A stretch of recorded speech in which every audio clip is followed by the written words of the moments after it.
let me tell you something really impressive, okay? Last week, I won't say the whole weekend, so our podcast from over the weekend, we had 12,000 views. 12,000! That's incredible. Wow. It's just amazing. I'm just so thrilled. And it's thank you guys. Keeps building up. It's going up. It's going up. So hopefully what we've got to do is keep everybody on the dance floor now. You know, the DJs, if they kind of put the wrong record on, we're in trouble because they're going to leave straight away. So more pressure on us. Yes. We've got great subjects. As I promoted this week, we've got great subjects. We're talking about triathlons. We're talking about triathletes. We're going to be talking about food and emotions. Mm-hmm. So we're going to start it off, which I'm really excited about because this is what I know you two guys are specialists in. So we're going to be talking about triathlons and triathletes. And I'm going to jump straight in, okay? And I'm going to ask Karen first. Okay. What should we know about triathlons? Oh, okay. Well, the first thing we should know is that it's 3 different sports. Okay, so you have swimming, biking, cycling, and running. And anybody can do it. And there's always... so anybody can do it, and children and adults. Okay, you play with your microphone or something because we're getting some feedback. Islam, just what I'll do is because Karen broke up a little there. Can I put the same question to you? What should we know about this sport? Okay, so as Karen said, we've lost Islam. Okay, can you hear me? I can hear you. Okay, so triathlons are in three. I'm gonna wheel this one. Tell me when you can hear us, Karen. Okay. I can hear you. Okay, perfect. We're there. Okay, so tell us about the triathlon again, Karen, please. Okay, so what you need to know: triathlon is 3 sports. It's combined in one to race. Swimming, then cycling and running. You have different distances of triathlons, and anybody can do it from age 3 and upwards. There's different races for kids and like longer distances for beginners and adults. So it's very inclusive, and everybody should get involved because it's super fun and a great community here in Qatar. Yeah, there is a great community here in Qatar. I remember with Colin Ayling.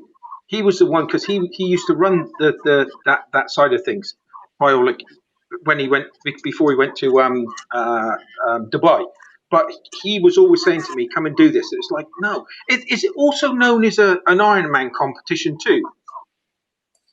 Ironman is a brand and it's a longer distance, so you have half Ironman and a full Ironman, and they are a lot longer distances. A half Ironman is like a 2K swim, a 90K cycle, followed by half a marathon. Okay, Ironman is like 3.5 kilometer swim, and then 180 kilometer cycle, and followed by a marathon. It's intense and takes hours and hours and hours, and so much training.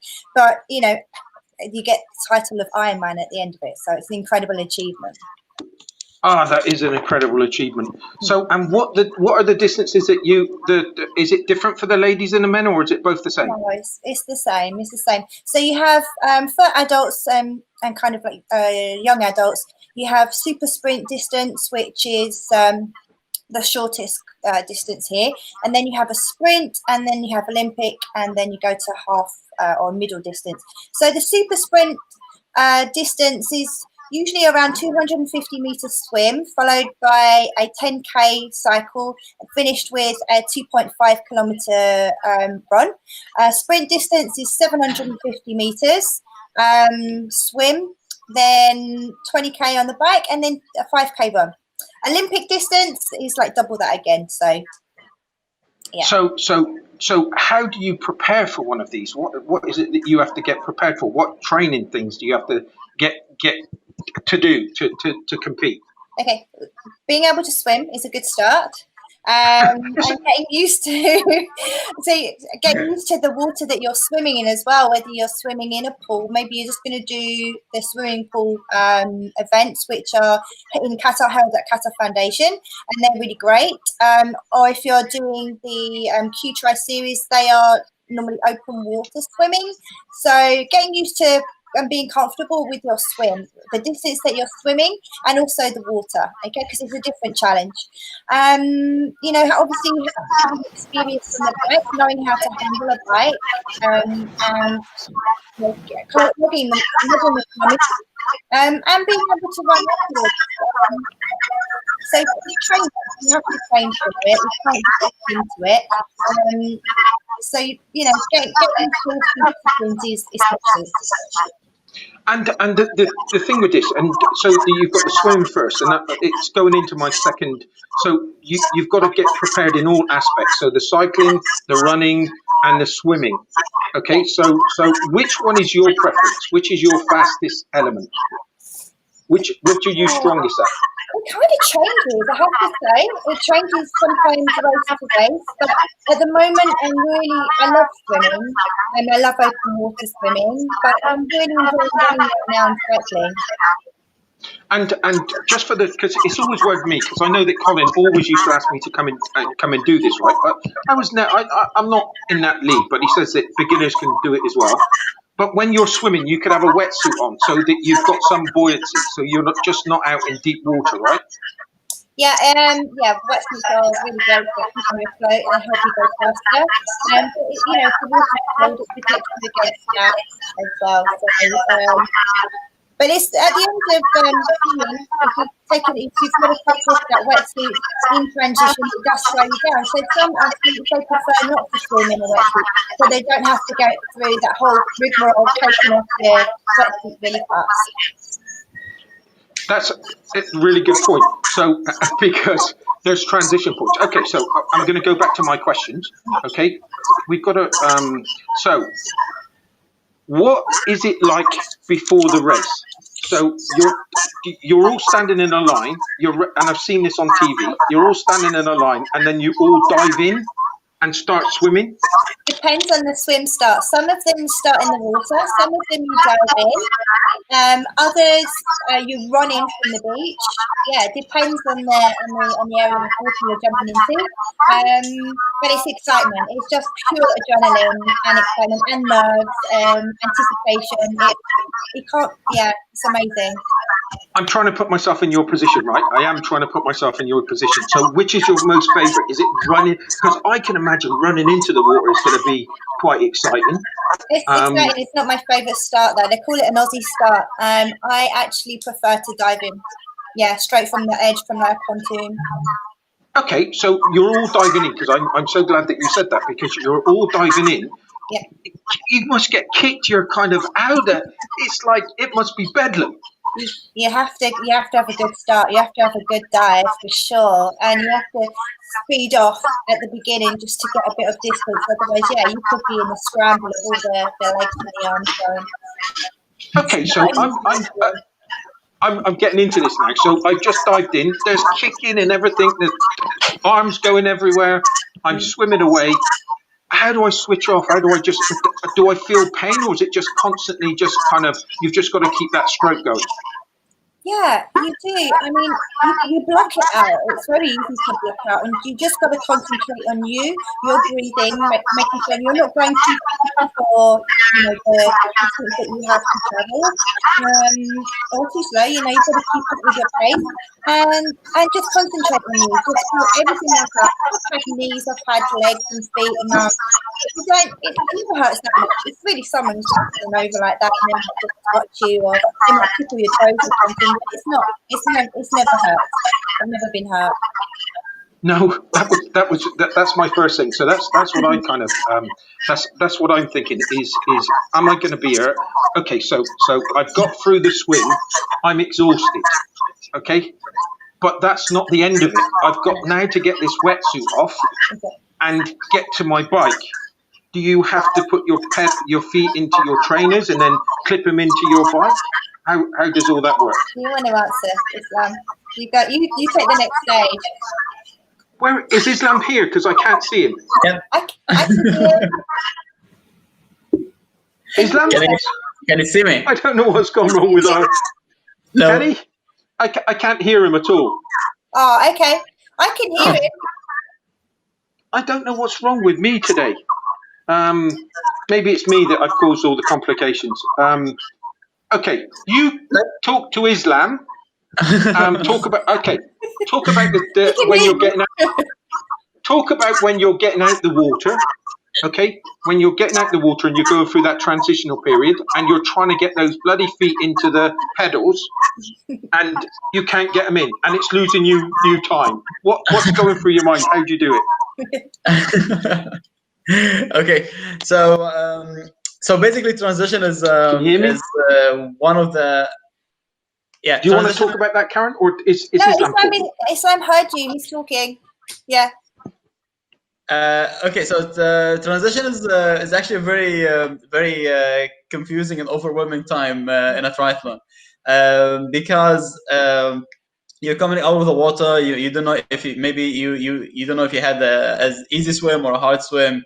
Yeah, you never know. And then you come out of the water and you're like you want to come out as fast as possible, and there's so much to do. You need to if you have a wetsuit on, you want to take that off, and you want to like to put your cycling shoes on as quick as possible and take your bike and all of that. And there's so many rules that you have to apply, and it's very easy like to make a mistake, and Like some putting mistakes. the helmet on, things like that. Putting your helmet on, taking your goggles off, so many things. And like I've made a couple of mistakes while doing my first and second triathlon, like when in the transition, and yeah, like part of your training is to learn how to have a quick transition.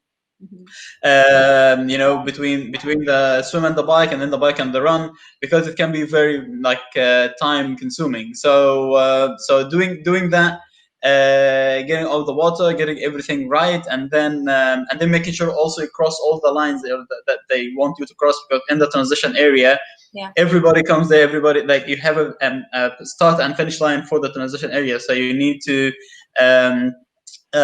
make sure that you're doing, like, you step on the line, for maybe if you have like a digital timing, for your timing to be counted, and then finish your transition as quick as possible, and then get your bike and start pedaling.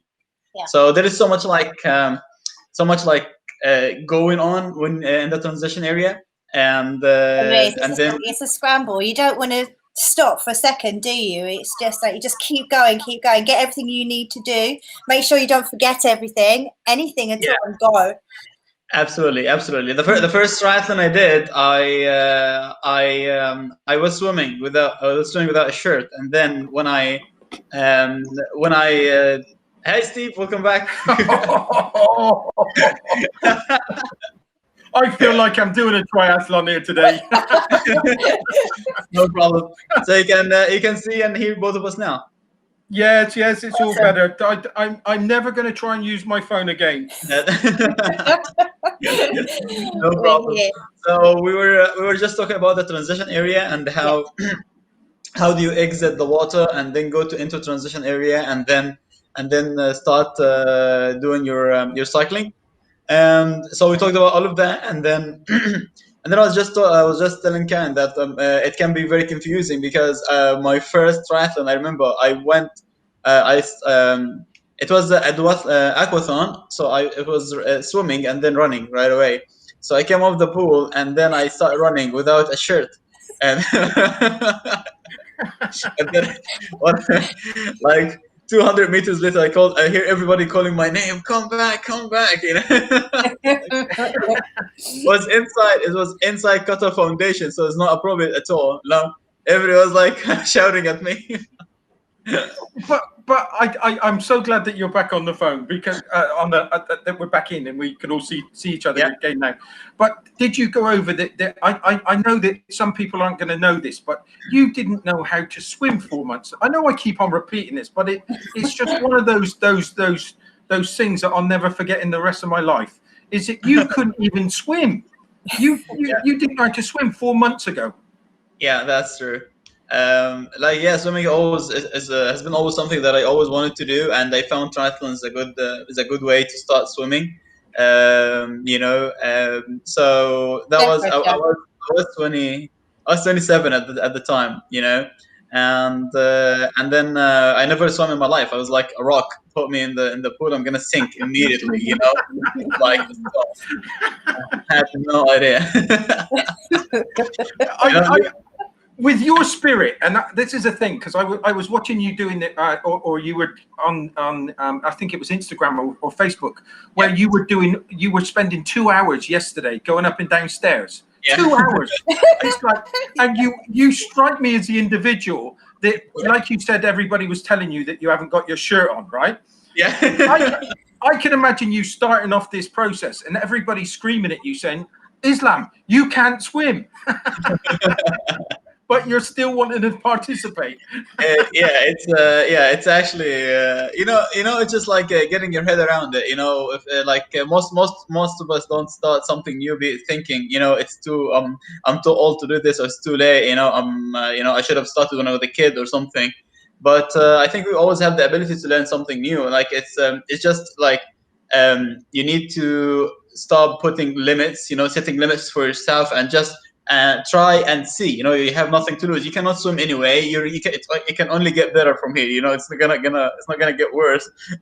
So you cannot swim anyway. So if you go and try, give it a shot and see what you can do, and don't stress about it. Just take small steps, and if you're consistent enough, it's gonna happen. So the stairs climbing yesterday, the 2 hour. That was part of half Ironman training. So as Karen said, 2-point-something kilometers swim, which I would have never be able to imagine that I would do one day. But so just consistent training, and just stop putting setting limits for yourself. Islam, do you have a race picked yet for your half Ironman? Have you got one in mind? Yeah, I'm supposed to do the half Ironman in September in Oman, Salalah. Okay. Yeah. Well, hopefully that happens. Most of the races are cancelled, but not that one's not cancelled yet. Still far enough, so let's see. Good. That's really exciting. I'm excited for you. It's kind of that's a huge achievement. Honestly, I still take my hat off to you. You're brilliant. I was just saying, and I'm so glad that we're all back on, because if I can go back with the question with you, how do you prepare yourself before the race, and what are the key elements that you're going to be trying to achieve within that race, Islam? Me. So before a specific race, I started doing triathlons. My first one was back in October 2019, so not long ago. I'm not an expert, but I've done like 4 triathlons, open water and pool swim. And before the race, are you asking in terms of training or in terms of race preparation for the race day itself? Oh, just before you're getting ready, you're putting your wetsuit on. You're kind of your things are going through your mind. What exactly is going through your mind? How are you getting yourself prepared? So before a race, it can get very overwhelming, especially if you're still a beginner and you're not the fastest guy. I mean, I think even if you're the fastest guy, you still get a bit nervous, So before the race, it's controlling your mind before a race is very important, because it's very easy to get caught up with people around you. Fear can get into your head. So many things can go wrong. So I think the most important thing before the race, of course, in addition to preparing yourself physically, having all your gears, all your bike, your bike stuff, everything around you, the most important thing is to be in the right mindset. So because triathlons is an endurance sport, and then when it comes to endurance sport, there is a certain limit to how fast you can go, right? If you go over this speed, you've not been training for that, so you're gonna kill yourself. You're gonna you're gonna end up like, you know, burning out and you'll not be able to finish. So it's really, really a mind game, because it's like it's trying to achieve the balance between you know, your mind telling you can go faster, but you know, if you go faster, you'll not be able to continue. You know what I'm saying? So just trying to get yourself in the right mindset. Don't let your ego, you know, control you.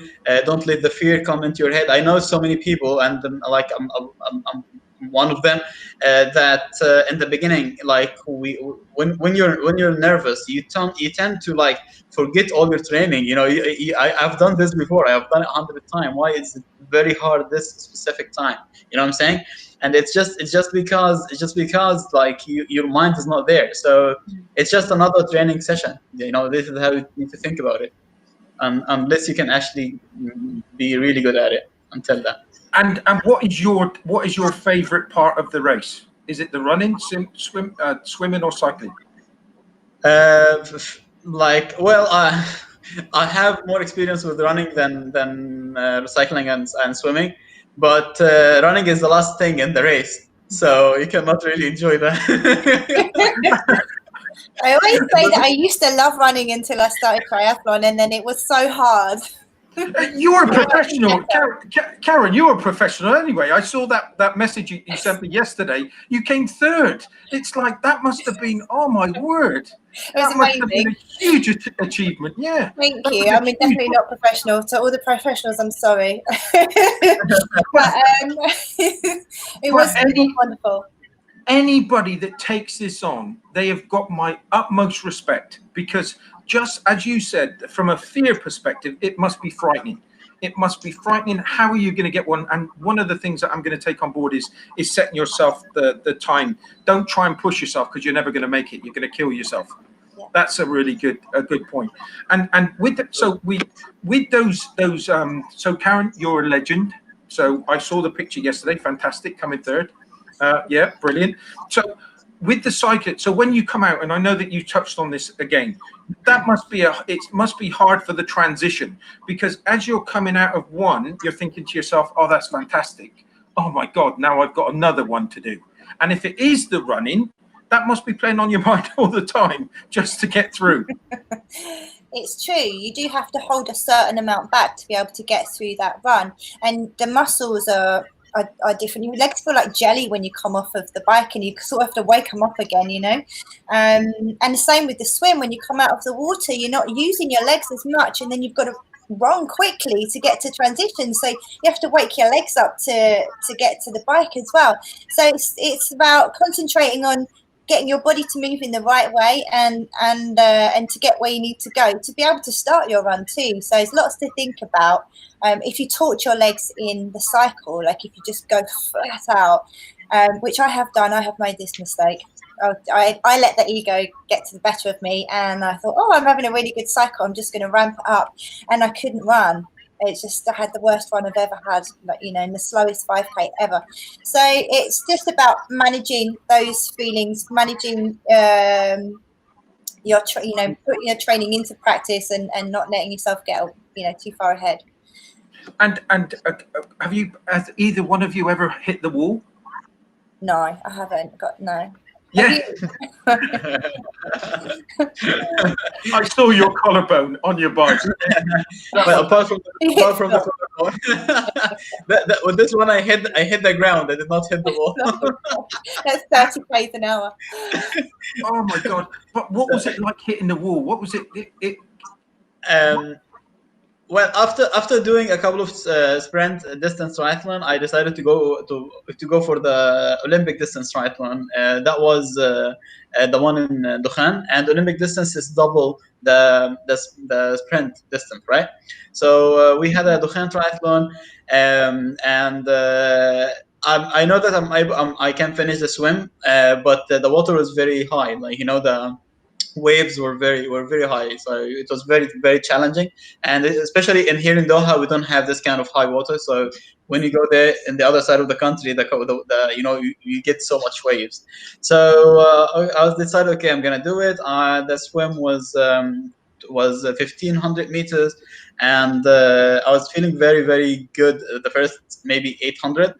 and then started to get a bit tough, and then the waves started to hit me very hard, and I was struggling. So there was like the water buoy that I was supposed to reach, and from there I'm gonna turn back and go to the and come out of the water, right? So once I turn, it's just the water pushing me. I'm not gonna be doing much, but my problem was getting to that thing. So I had like 15 meters between me and the buoy, and I stayed there for literally like 15 minutes trying to swim, and then the water would push me back, and I would try again, the water would push me back. 15 minutes, like a complete struggle, and then I found like I realized that I cannot get there, and then I called the guards, and they picked me up. But then I finished the cycling and running, but I could not finish the swim. I had 300 meters to go, so that was the time that one of the toughest racing moments for me. But that must have been with knowing what you've gone through with your swimming side of things. That must have been such a scary situation. When do you give in? When do you kind of go against all your gut instincts, and you've got to call the guards?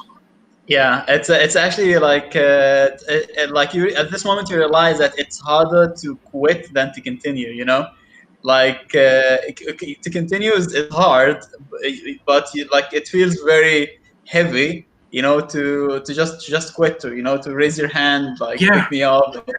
It just but it's also like so at some point you have to make in a race you have to make the right decision, before killing yourself. You need to continue racing, and you need so if I waited maybe any longer, maybe I could have something worse could have happened. So you making the right decision, and again not letting your ego get in the way is very important. These are all valuable lessons. So many valuable lessons that you got here. You know that I'm from the business type of thing, the entrepreneurial type of thing.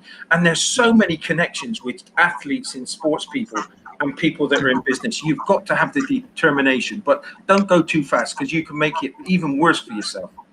Yeah, the mindset, definitely, it's a big part of it. Because as you said, you can push yourself very hard and then end up hurting yourself or injuring yourself or fainting in the water, and that's not the right thing to do. So you need to be wise and make the right decision, and also accepting failure and losing is part of it should be part of the athlete's mindset, and also the business owner.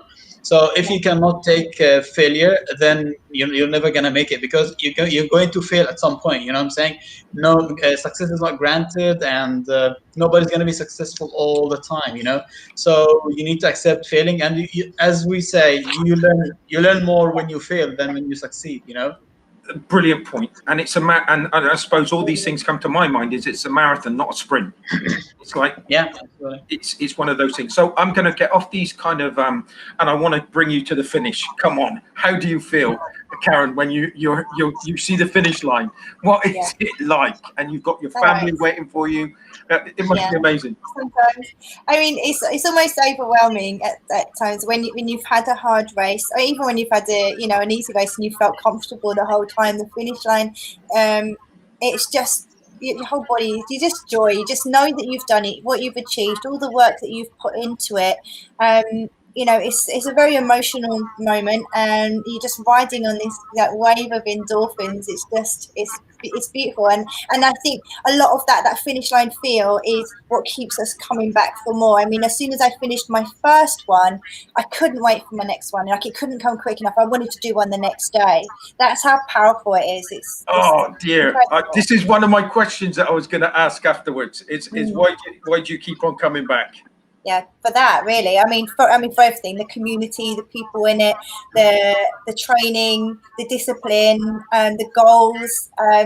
Just every time you do something, you're getting better at it, and it just makes you feel better and stronger as an individual.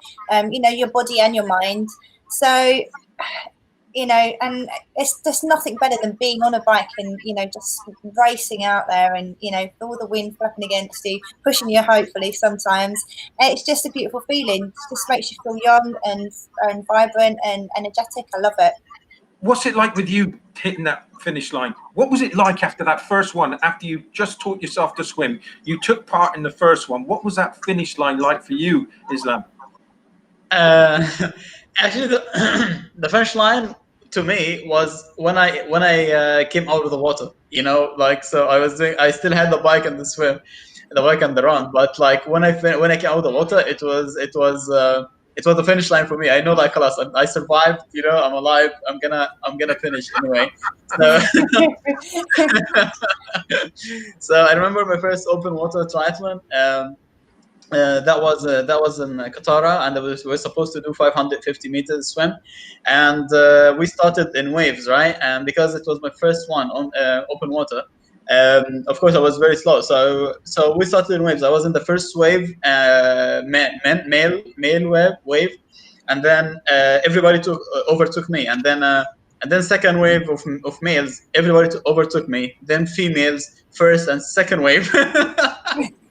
So I'm still going, and everyone is like, "Hey!" And then, but then I was like, as I said, you have to be in your own zone. You cannot just race, you know, especially in the water. You cannot race the people faster than you. So I stayed in my own zone, and this was actually one of the best decisions I made. I finished. I finished. I think it took me somewhere around 25 minutes. As I came out of the water, I was like, "Where did everybody go? Nobody's in the water. Nobody's in the transition area. How long have I been there?"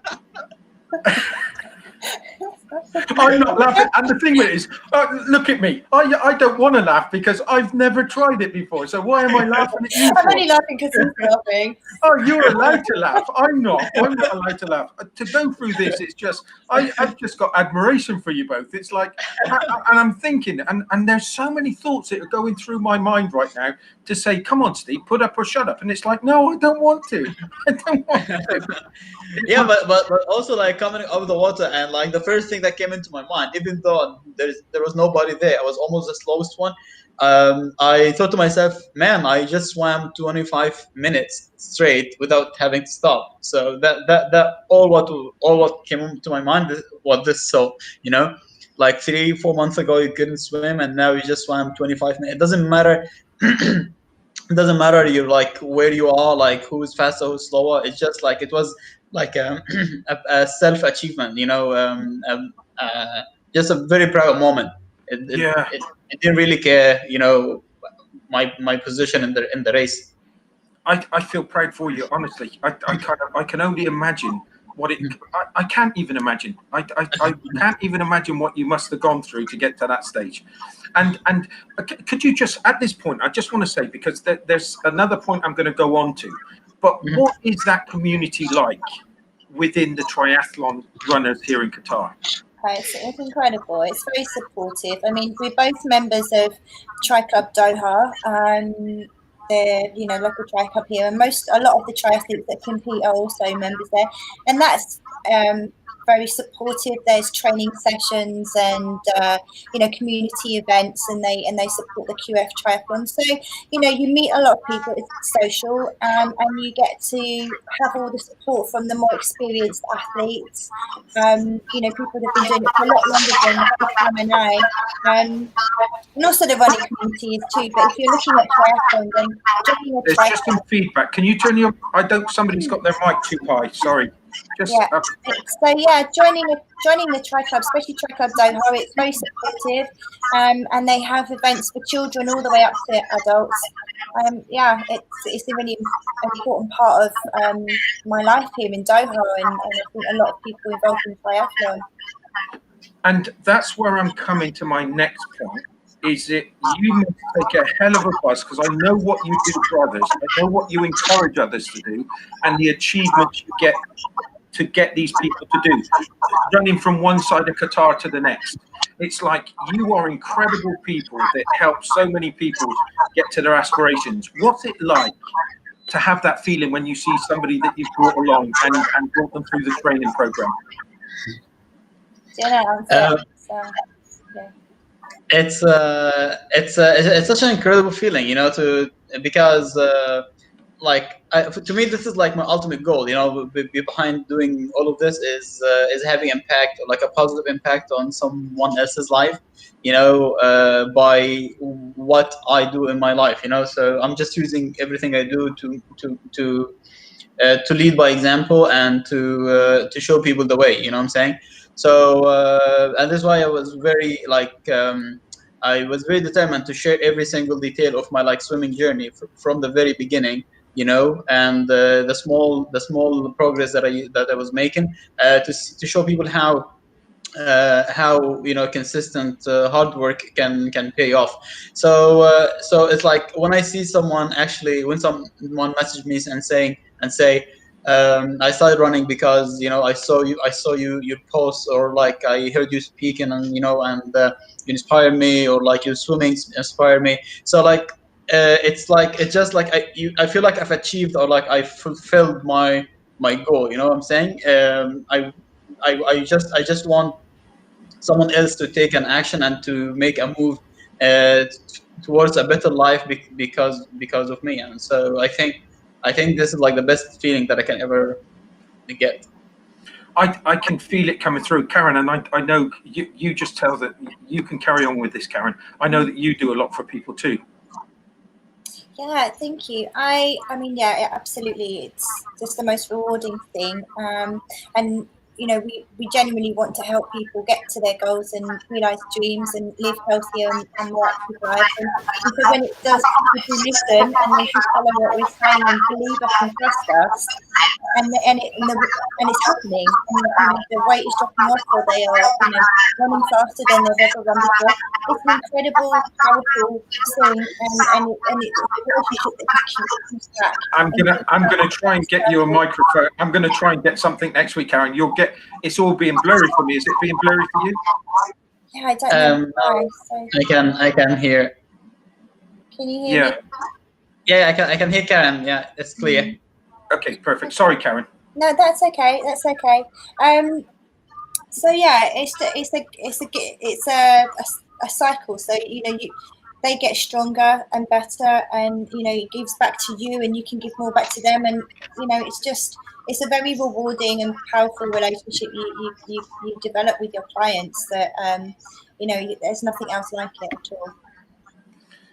Karen, I have got to say sorry, for the simple reason we were going to go on to emotions, and we were going to go on to food and emotions, and yeah. I'll be honest with you, I've just realised the time, and because I've had such an absolute ball when it comes to triathlons. It's just you are two incredible people, and it's like, go and do this triathlon. I'm going to try and put a wetsuit on. I will come and try this with you. I'm just worried about the swim. That's what I'm worried about. And the runners course. I'm a little bit worried about all of this, but it's just fascinating. And I know that the work that you do with others, and that's what sticks out in my mind most of all, the way that you help and support people to achieve their goals. So thank you so much. And next week, Karen, we'll do the section on food and emotion, because again, it's important. Yeah, it's so important, and especially with people starting off, because they're going to go through so many of these different types of things, and we want to be able to help them on these areas. Absolutely. But honestly, today, thank you so much for today. It was just a wonderful journey you took us on, and it was brilliant. And just before I finish the show, I just want to tell people about tomorrow. We're doing a golfing day tomorrow with Rachel Choi and Philip Wright. Basically, we've done one show already about golf. These are two individuals that give most of their life to the sport, and it's going to be fascinating to hear all about it from them tomorrow. So I look forward to that one. But I got to say to you two before we go, thank you so much. It's an absolute joy working with you. I love your stories. You inspire me every time I'm on this, every time, all week. And I must send you some more pictures of me walking and running. But thank you so much, because you've done wonders. And I hope you're doing wonders for people out there. I know you are. Thank you. Thank you so much, Steve. Everyone, thank you for listening to the show today. I'm really chuffed that we've had this talk about triathlons. Until tomorrow, everyone, see you there. See you.